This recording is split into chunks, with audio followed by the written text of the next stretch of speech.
Saya kira PKS rasional kalau harus mengevaluasi dan mengedit dukungan politiknya ke Anies Baswedan. Luka hati politik PKS ini sebenarnya sudah mulai kelihatan satu. Ketika Sandi maju sebagai calon wakil presiden, jatah wakil gubernur Jakarta mestinya PKS. Tapi Anies tidak memperjuangkan itu. Yang kedua, faedah elektoralnya di pilkada, itu PKS paling sedikit kok. Dibandingkan dengan Nasdem dengan PKB. Kenaikan suara pileg nasional dan di Jakarta, PKS paling sedikit, Pak. Kemudian mencoba untuk bergabung dengan Kim, jangan marah dong. Toh Anies juga bukan kader PKS, toh juga PKS dalam banyak hal tidak diperjuangkan, kan kira-kira begitu, Pak. Nah, ini nih, begini berpolitiknya. Kalau nggak nguntungin sama Anies, ya udah cari yang lain yang nguntungin. Jadi politiknya, iya, politik itu nggak ada cinta mati, nggak ada cinta buta, dan nggak ada politik itu yang lillahi ta'ala, dan nggak boleh baper juga. Halo sahabat DC, kali ini saya akan membagikan pernyataan menarik dari pengamat politik sekaligus Direktur Parameter Politik Indonesia Adi Prayitno terkait hubungan Anies Baswedan dan PKS. Menurutnya, Anies tidak memberikan banyak efek untuk PKS. Malahan sebaliknya, Anies memberikan sejumlah luka untuk PKS. PKS sendiri sudah banyak menggelar karpet merah untuk Anies Baswedan. Tapi Anies seperti tidak berbuat apa-apa. Sehingga menurut Adi Prayitno sudah selayaknya jika PKS bergabung dengan Kim dan meninggalkan Anies. Dan Anies tidak boleh marah karena Anies bukan kader PKS. Tidak perlu berlama-lama, yuk kita simak bersama video berikut ini. Saya kira PKS rasional kalau harus mengevaluasi dan mengedit dukungan politiknya ke Anies Baswedan. Rasional? Sangat rasional. Anies Baswedan sudah merasa rumahnya di PKS loh. Masalahnya, Anies ini dianggap tidak terlampau memperjuangkan keinginan PKS. PKS hanya ingin Sohibul Iman bisa berlawan dengan Anies. Anies tinggal yakinkan partai politik yang lain yang katanya memberikan dukungan ke Anies untuk bisa menduetkan antara Anies dan Sohibul Iman. Itu yang prinsip. Makanya ada upaya untuk meninjau dukungan ke Anies itu misalnya ke Kim. Tinggal diuji apakah kalau PKS ke Kim dapat wakil tentu yang menjadi utama dari PKS adalah Sohibul Iman atau kadernya yang lain bisa berlayar. Tapi kalau gabung ke Kim, wakilnya bukan PKS, tapi PKS ada di Kim, berarti bukan kader yang diinginkan oleh PKS. Tapi ada tujuan-tujuan lain, menjadi bagian dari koalisi Prabowo, Gibran. Untuk 5 tahun yang akan datang. Tapi per hari ini saya membaca bahwa PKS itu sebenarnya cinta matinya kepada Anies. Cuman Anies kalau mau berlayar wajib hukumnya ada Sohibul Iman, ada kader PKS di situ. Tanpa itu maka PKS mencoba untuk membangun komunikasi dengan yang lain. Dan Anda melihat Anies tidak memperjuangkan itu atau bagaimana? Kelihatannya tidak memperjuangkan karena Anies merasa bahwa PKS itu bisa dikonsolidasikan.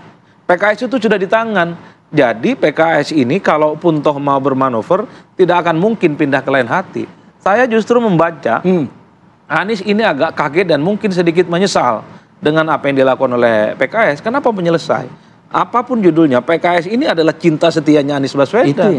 Itu dari dulu. Maka itu kaget tadi itu ya? Kaget loh, kok ini cinta setia, cinta tulusnya tiba-tiba mengevaluasi dukungan. Sementara keinginan PKS nyaris tidak pernah diperjuangkan oleh Anies Baswedan. Kalau mau jujur, PKS itu... kita tahu dari mana nyaris tidak pernah diperjuangkan, itu kita tahu dari mana. Ya buktinya, tak ada dukungan partai lain per hari ini di luar PKS. Ya sulit juga Mas, apa yang mau disampaikan oleh Anies ke partai-partai lain. Karena sudah di-lock. Ya artinya apa? Kalau PKS mengunci pakai Sohibul Iman, wajib maju kadernya, Anies harus cari tambahan partai lain dong. Iya. Bergening apa yang ditawarkan oleh Anies? Betul. Yakinkan Nasdem, yakinkan PKB, yakinkan PDIP mungkin bahwa Anies layak diusung mereka sebagai calon gubernur. Jadi Anies itu harus diwarnai warna politiknya. Anies mewarnai Nasdem. Kalau Nasdem tidak mau, Anies bisa tidak diklaim sebagai bagian dari PKB sehingga wakilnya yang dikunci oleh PKS ini berlayar. Ini yang saya kira memang harus dihitung juga oleh Pak Anies Baswedan itu. Artinya apa? Ini yang saya kira kalau kita iris satu persatu, luka hati politik PKS ini sebenarnya sudah mulai kelihatan satu. Ketika Sandi maju sebagai calon wakil presiden, jatah wakil gubernur Jakarta mestinya PKS. Tapi Anies tidak memperjuangkan itu. Justru orang lain yang ngambil dari Gerindra. Yang kedua, faedah elektoralnya di pilkada, itu PKS paling sedikit kok. Dibandingkan dengan Nasdem dengan PKB, kenaikan suara pileg nasional dan di Jakarta, PKS paling sedikit, Pak. Kalau mau marah sebenarnya, PKS sejak saat itu marah. Jadi ini luka lama maksud Anda? Bukan luka lama, mestinya ini dibaca juga oleh Anies Baswedan. Bahwa faedah elektoral yang selama ini PKS nempel ke Anies nggak terlampau signifikan. Artinya apa? Kalau keinginan PKS memajukan Sohibul Iman tidak mendapatkan respon, kemudian mencoba untuk bergabung dengan Kim, jangan marah dong. Toh Anies juga bukan kader PKS, toh juga PKS dalam banyak hal tidak diperjuangkan, kan kira-kira begitu Pak. Nah saya membaca ngomong ke Bang Holid dan kawan-kawan, ini nih begini berpolitiknya, kalau nggak nguntungin sama Anies ya udah cari yang lain yang nguntungin. Jadi politiknya, iya politik itu nggak ada cinta mati, nggak ada cinta buta, dan nggak ada politik itu yang lillahi ta'ala, dan nggak boleh baper juga. Mas Holid, kita minta komentar Anda usai jeda Mas ya, kita jeda dulu Mas. Ya. Kita lanjutkan perbincangan menarik ini langsung saja Mas Holid. Tadi kan Mas Adi sudah sampaikan, ini memang langkahnya cukup rasional, sudah tepatlah PKS melakukan seperti ini. Ada luka lama juga. Nah, tapi ada luka lama, betul nggak? Ini bagian manifestasi dari luka lama itu? Enggak, saya kira begini, hubungan PKS dan Mas Anies ini banyak memori indah juga. Ya, namanya hubungan itu kan kadang ada ups, ada down ya. Jadi memang begini, perjalanan sejarah PKS dan Mas Anies ini kan luar biasa. 2017 ya, pada waktu Pilkada DKI 2017, PKS itu mengganti kadernya Pak Mardhani Alisera untuk kursinya diberikan ke Mas Anies sebagai calon gubernur waktu itu. Itu adalah karpet merah pertama yang diberikan PKS untuk Mas Anies. Dan di Pilpres 2024 juga sama, ya PKS tidak memaksakan untuk cawapresnya kepada Mas Anies dan mendukung pasangan Amin.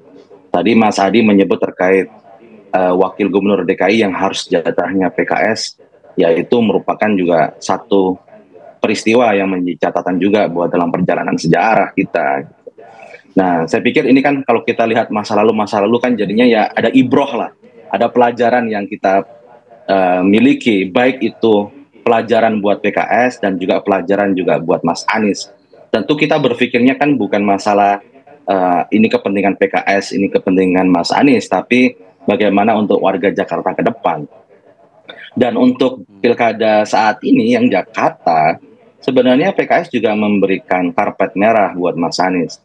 PKS itu satu-satunya partai yang pertama kali mengeluarkan surat rekomendasi. PKS satu-satunya partai yang pertama kali secara terbuka bukan hanya mengeluarkan surat rekomendasi, tapi dideklarasikan secara resmi oleh Presiden PKS secara langsung. Dan Presiden PKS secara aktif turun gunung melobi partai-partai yang lainnya untuk bisa mendukung pasangan Anies Sohibul Iman. Saya kira kita tentu harus lebih bijaksana dan dewasa dalam berpolitik. Tentu beban untuk menggenapi tiket itu tidak bisa diserta-mertakan ini tanggung jawab PKS. PKS sudah memberikan jalan 80%, 18 kursi, kekurangan 4 kursi, yuk kita cari bareng-bareng. Mas Anies sebagai kandidat juga harus menggenapi itu. Karena seluruh kandidat di pilkada, di lebih dari 500 kandidat ini, itu semuanya berjuang bagaimana bisa menggenapi tiket tersebut. Saya pikir ini sudah sama-sama difahami. Saya pikir juga ini tidak perlu juga menjadi polemik berkepanjangan. Kita mencari way out, solusi yang terbaik lah buat warga Jakarta. Baik, Mas Holid, Mas Adi, kalau politisi memang gini, halus ngomongnya. Lah, ini kalau analis nih yang betul nggak Mas? Kalau kemudian dibaca dari pernyataan Mas Holid tadi, ya memang sudah berusaha cukup maksimal untuk Anies, memberikan berbagai karpet merah untuk Anies, tapi nyatanya memang Anies yang dinilai tidak bergerak dalam hal ini. Ya, saya kira memang selama ini PKS itu cukup identik dengan Anies Baswedan. Jadi 11-12. Anies ya PKS, PKS ya Anies. Jadi yang bisa mengkapitalisasi pesona Anies Baswedan saat itu adalah PKS memang. Itu nggak bisa dibantah. Tapi kan dalam sejarah perkembangannya PKS itu ketika menjadi bagian dari Anies tidak terlampau menguntungkan secara signifikan. Kita hitung soal wakil gubernur di Jakarta, kemudian soal bagaimana di Pileg, itu kan tidak terlampau memberikan barokah secara elektoral. Artinya apa? Uji loyalitas PKS kepada Anies itu terjadi dalam pilkada di 2024. Setelah Anies dinilai tidak terlampau menginginkan wakil PKS bersama di pilkada Jakarta, maka sangat rasional kalau kemudian PKS itu bergabung dengan Kim. Gitu. Anda melihat ini sudah semakin kuat tadi pernyataan Mas Holid? Ya jelas di situ kan sudah memberikan deadline kepada Anies untuk mencari tambahan partai. Kalau itu tidak terjadi maka kemudian akan menjadi partner yang lain. Ini yang saya sebut rasional. Selama ini kan yang dikritik dari PKS oleh kawan-kawan itu, karena memang PKS ini sangat cinta buta sudah sama Anies Baswedan. Kemana Anies Baswedan, disitulah PKS. Sekalipun PKS dirugikan, disitulah PKS berlabuh. Ini yang kemudian dikritik, ini bukan partai politik.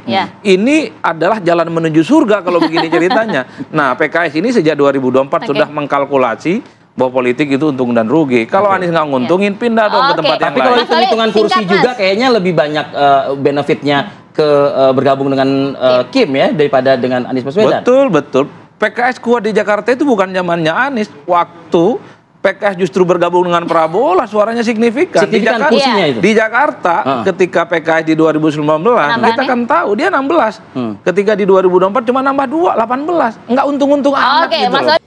Nah, gimana menurut kalian? Apa setuju dengan pendapat Adi Prayitno? Yuk komen di kolom komentar. Sampai jumpa.